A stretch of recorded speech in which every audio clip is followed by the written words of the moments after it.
Mariin ang pagtanggi ng mga kongresista ang kinaladkad ni Sara at Curly Descaya. Kakasuhan din daw nila ang mag-asawa. Narito ang agenda report ni Joan Manalo.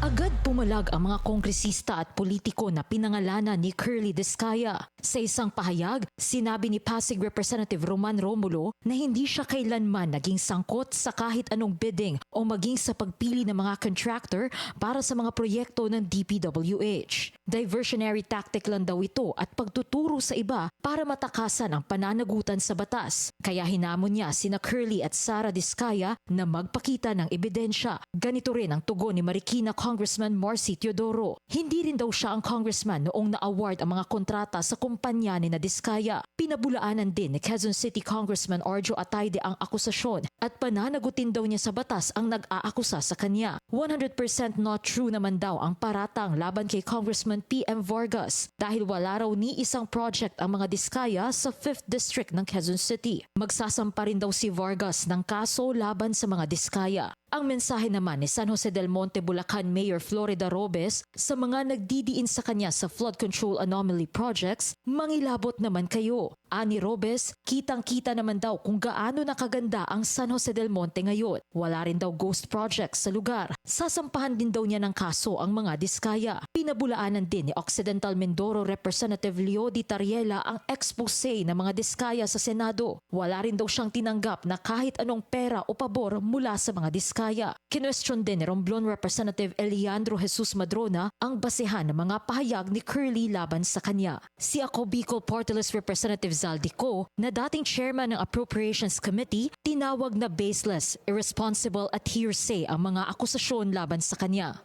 Para sa agenda, Joan Manalo, Billionario News Channel.